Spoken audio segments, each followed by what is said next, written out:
What are some stories your parents, grand or grandparents told you about World War II?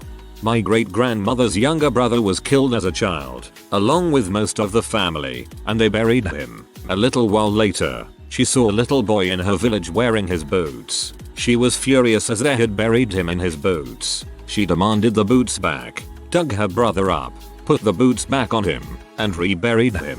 This is the same woman who had Nazis storm her house, shoot everyone including her, and she had to play dead so that they would leave. Once they were gone, she ran away and lived with his family in Russia for a bit. They didn't have much, but they took her in and cared for her for a while. To this day, we send that family food, clothes, etc. because they need it. We refer to them as our aunts, uncles, and cousins.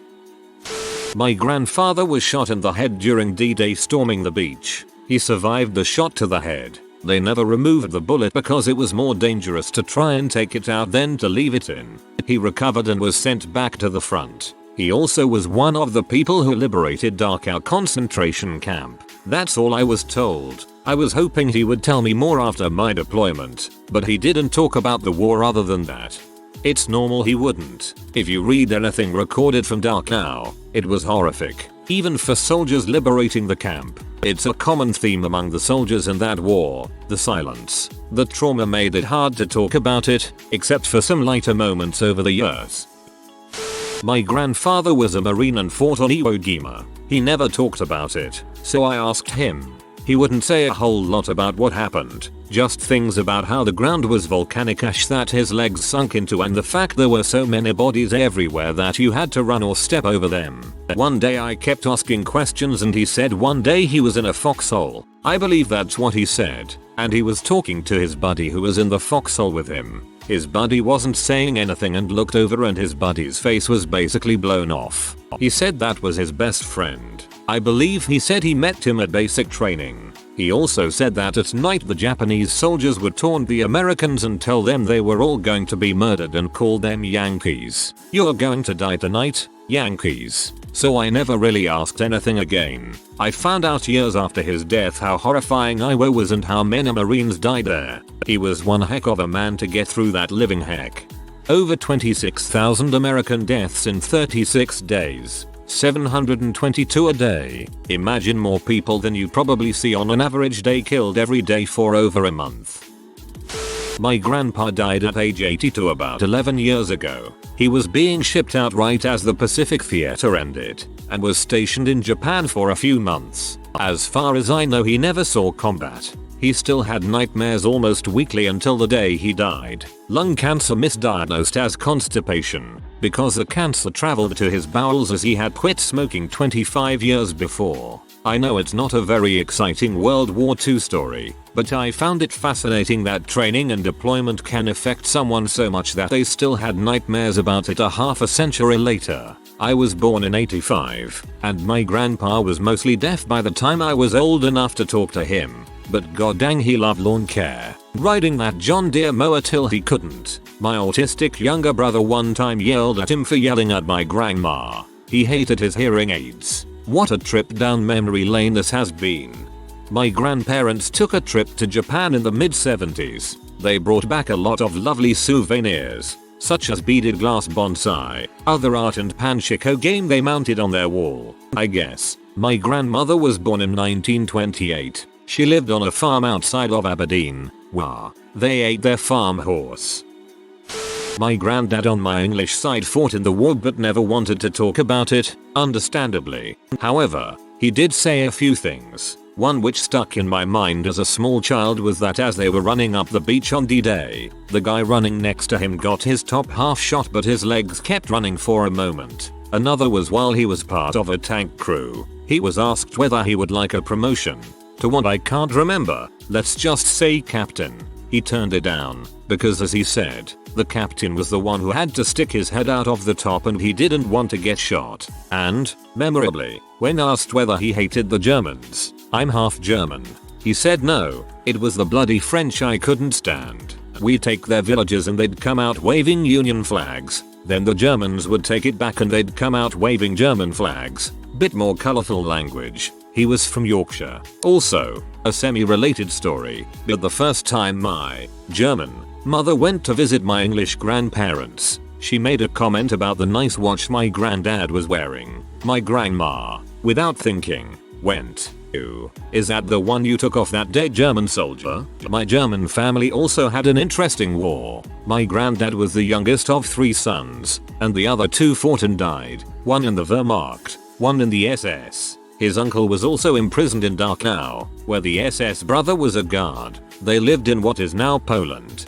and had to travel west as the Russians approached. My granddad left the village with the vicar's pregnant wife first, to make sure she got to safety, and they made it on the last boat out of the harbor before the Russians arrived and started bombing ships, etc. He also helped with the rebuilding of Frankfurt. My grandma's house was seized and used as an army hospital by the Americans when they got there, which is less interesting but still weirded me out as a kid walking around that house imagining the wounded soldiers that had been there. It wasn't uncommon for large houses to be used as small hospitals or convalescence centers during and after the war. In Great Britain, for example, a lot of volunteers offered their houses to help soldiers get back on their legs post-surgeries, and had nurses working directly there. Opa was in Holland at the time and was loaded onto a bus taking them to a camp. Opa, being the stubborn Dutchman that runs through my family to this day, saw his opportunity to escape and he did. The bus had to pull over and stop for some reason. I do not know the reason, but he was lucky. They were next to a cornfield. Opa saw the chance and ran off that dang bus and never looked back. Ran until he couldn't anymore. Got home, packed his bags and moved to Canada right after the war. My great granddad fought in the British Army somewhere in the West. He was taken as a POW by the Germans and sent to a camp in Poland for the remainder of the war. From what I've heard, he made a Polish or Russian friend somewhere along the way, and that friend was eventually executed. Not exactly sure of the details. I'd have to ask my gran. But by all accounts he didn't like talking about the war. I'm thankful to have got to meet him when I was young before he died at the age of 92. He was a great man and is remembered fondly. My grandmother watched as a smoking German submarine came into the harbor where they lived. The submarine had been bombed by a British plane, barely floating and leaking all kinds of fluids, and she saw when crying grown men carried their dead comrades, some of which was torn to shreds out of the hatch onto a horse-drawn carriage for disposal. My grandfather told me that German soldiers often crashed local parties, not to stop it or anything, just to get drunk, tell stories and maybe get some tail. It was well known that soldiers from the Wehrmacht was normally decent people who you could have a chat with, but Waffen soldiers was batshit crazy and beat you if you so much as looked at them, even Wehrmacht soldiers. Once a local and a Wehrmacht soldier got into a fight over a woman and the German soldier nearly possibly lost his eye. The Waffen soldiers that showed up said nothing to the locals. They kicked the German soldier and shouted at him in German when he was down and took him away. My great-grandfather, Jesse James Clymer, was in the Navy and left my great-grandmother behind with their daughter and another on the way. Stationed at Pearl Harbor, he wrote letters to her, telling her about how beautiful Hawaii was, and that he wanted to show her the island when the war was over. The day after receiving the letter, the Japanese bombed the US naval base, and he found himself in the hospital days later. His lips and chin had been near blasted off from the explosion. My great-grandmother heard of the bombing and thought she'd never see her husband again, but a month or so later he'd been shipped back home with a purple heart pinned to his shirt, and the biggest smile on his face. He got to come home, son some face flesh, and meet his newborn son. Brilliant. Look how close you came to not being born. My grandfather fought with anti-tank weaponry against the Germans in World War II. He was always very quiet about it, but he told snippets to my aunt. One of them was that he managed to hit a certain tank. It lit up entirely and he saw young, burning guys jumping out of it, young enough to be teens. Hit him hard, because he was 17 at the time. He always said war shouldn't have been invented, as it only brings violence and death. He was a bit peculiar but loving grandparent. He spent his last months in bed at my aunt's house. He once said to my aunt that he knew that good news was coming. Right before my parents went to my aunt's to tell him that my mom was pregnant of me. When he received the news, he started crying and jumped out of bed. He went to the attic and gave my parents the crate he used in war to keep his belongings. Shortly after that he died peacefully. I would have loved to meet him as he sounded like a great man. Those tanks were like metal coffins. When a tank got hit, the inside would light up and the metal would act like an oven. When the flame reached the ammo, it would cause a chain reaction that would blow it up and kill soldiers caught around it. On the upside though, America had some of the easiest tanks to escape from. My grandfather never talked about the war, but I heard a few stories from my grandmother after he died. I was assured by her that as an American serving in the Pacific, he was on standby for the invasion of Japan. Had the atomic bombs not forced Japan to surrender, my mom would likely have never been born. In one area where he was stationed, local women apparently didn't wear much clothing and their breasts were usually exposed. Thinking they could help the women out, they collected old t-shirts among the soldiers and donated them to the women. The next time they saw the women, they were wearing the shirts but had cut out holes over the breasts again, leaving them exposed. Need more information about the one area?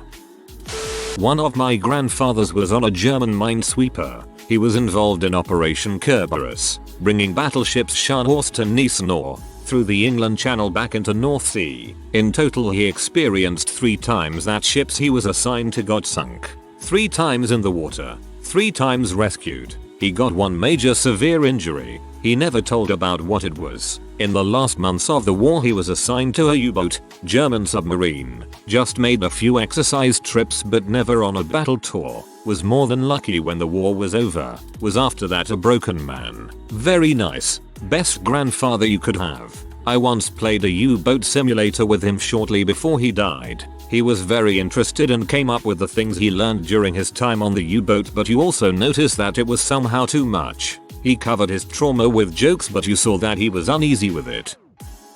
My granddad was a navigator in Bomber Command in the RAF. I remember him telling us a story of call they got of a ship had been hit by a U-boat and their support vessels were still in danger as the submarine was still in the area. Their bomber was first on scene. A gunner from one of the support vessels began shooting lines of bullets in the water to indicate to them from what direction the torpedo had come from. As they had an accurate time of when the torpedo hit in a direction, they began dropping depth charges. Luckily one of these managed to hit it and disable it a short distance away from the scene of the attack. The U-boat was forced to surface and surrender to their circling bomber. Was the first ever case of a submarine being captured surrendered to an aircraft. Another story was after the war ended. His job was to fly personnel and POWs back home or to other bases. One of these flights they had American soldiers who were captured by the Japanese. One of the men, who before the war was a very tall man, 6 feet 5 inches or so, was kept in a box by the Japanese. When he was rescued and flown home he barely stood more than 5 feet 5 inches.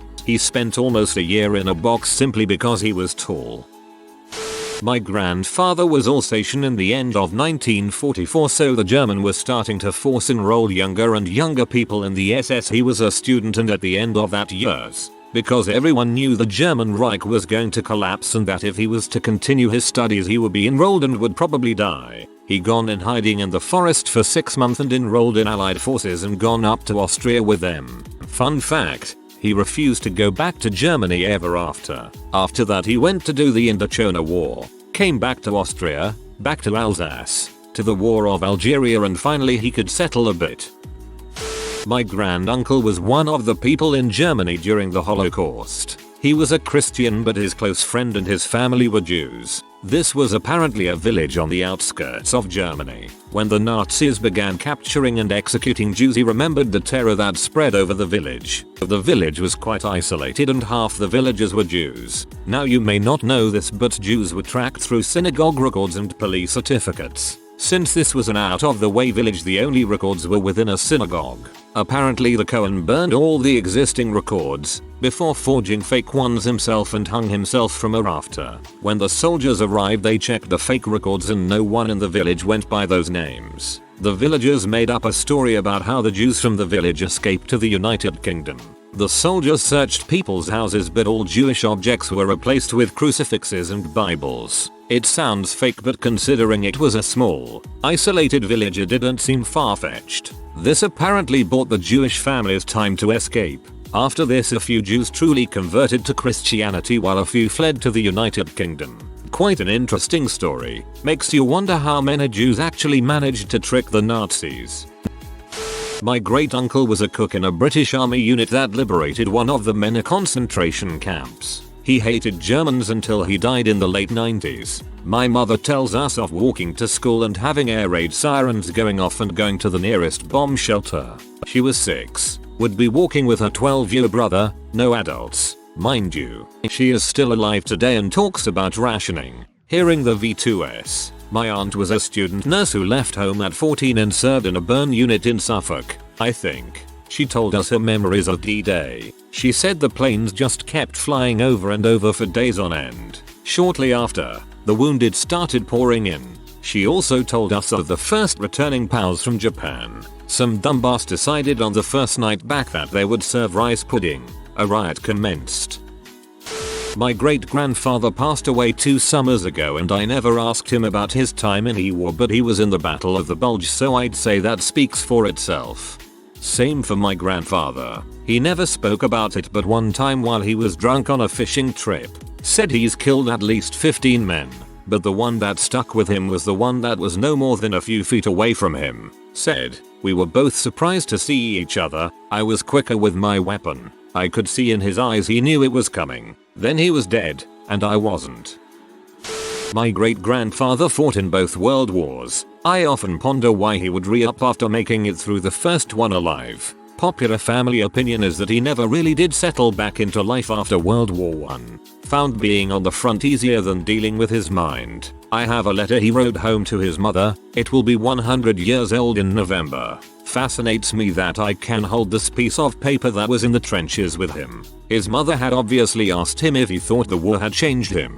His reply: no one can live through this and understand it, let alone come home the same person that left. My pop was in World War II in Mill Bay, PNG. I have a letter that his commanding officer wrote to his parents stating that there was no other man throughout the world that I would have chosen over your son to be my right-hand man. His shooting ability is second to none and his bravery was more than a mere mortal. He went on to explain in detail how Pop copped a bullet in the lower back 3 days into their mission. However, with no reinforcements available, Pop refused to leave the front line for a further 3 days until he copped shrapnel in his foot and literally couldn't crawl, let alone walk. This injury would ultimately end his life 40 years later. His parents would have been proud of him, especially the shooting bit. Learned that on the farm shooting crows at lambing time and continued to be a sought after dingo trapper till the day he died. So much more I could say about both these brave diggers. So proud to be of their blood.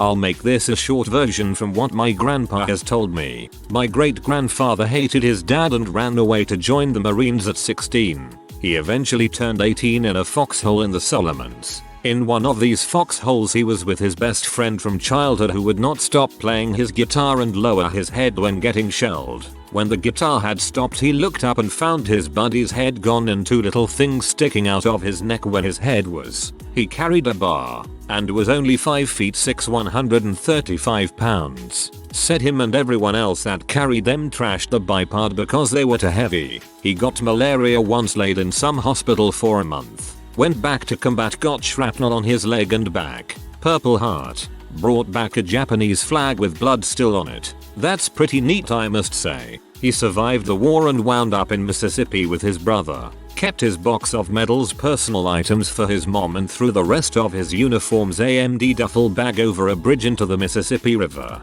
He hated everything about it. A month later his brother was stabbed in the back in a bar and died. They had gone through all that and he died that way. He was an alcoholic ever since until he died. I only heard him talk about the war once. He did not need to. The old faded green tattoos and looking at him was enough. My grandpa just said he would only talk about it when he was drunk. Otherwise you would never get a peep about anything. My grandma's dad flew some kind of planes over Europe. Apparently they were carrying some high-ranking officer. One flight, when their landing gear malfunctioned, they crash landed on the runway catching fire. My great-grandpa had to carry a man out to safety or he would have been caught in it and died. He suffered major burns all up his legs doing this good deed, which he carried with him until the day he died. He was 95, I do believe. He was never able to wear shorts again, at least me or no one else ever saw his legs. My grandma said he always had them covered up growing up no matter what.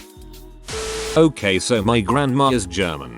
Now she was born on the 20th of April, Hitler's birthday. This meant that if her parents had named her Adolphine they would have gotten 50 RM. Reichsmark. She's so proud of her parents that they didn't name her like that. Her older brother was in the Hitlerreichs where he died in 1945. My grandma has only one picture of him in uniform hanging in the kitchen.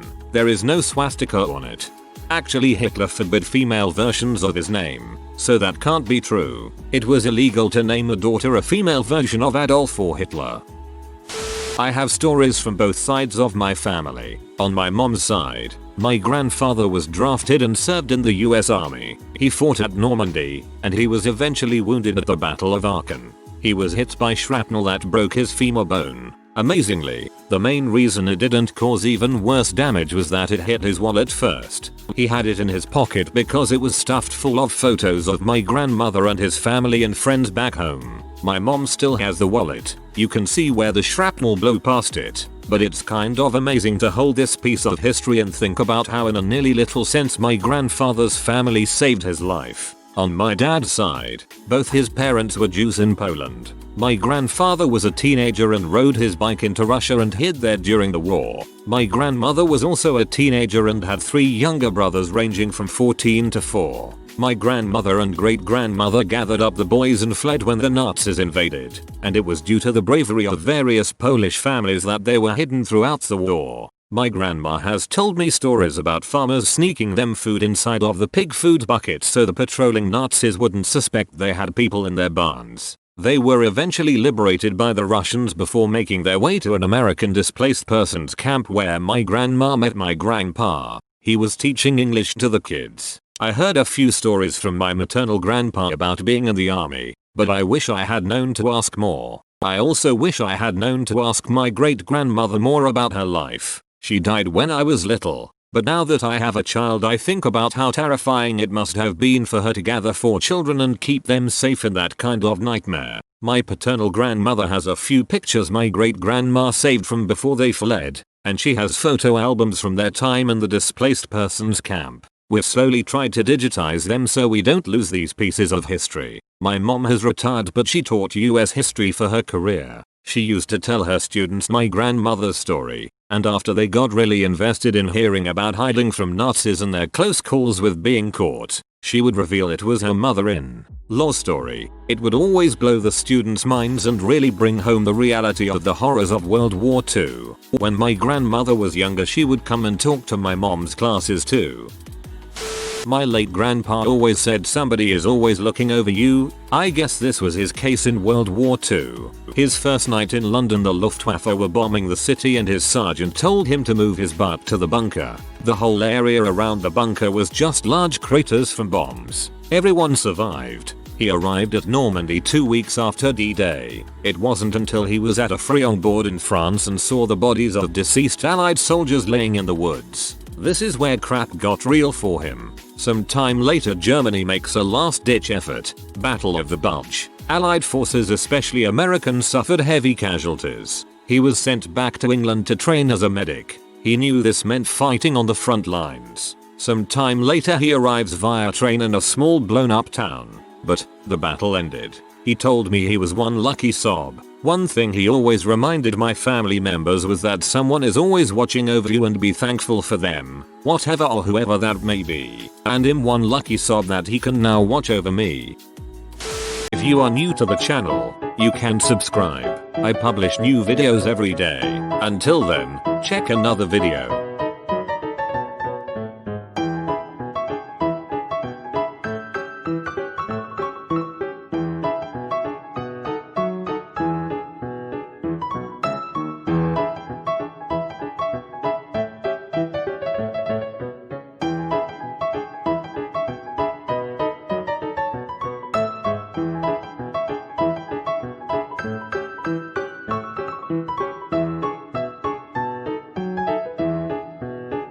Bye for now.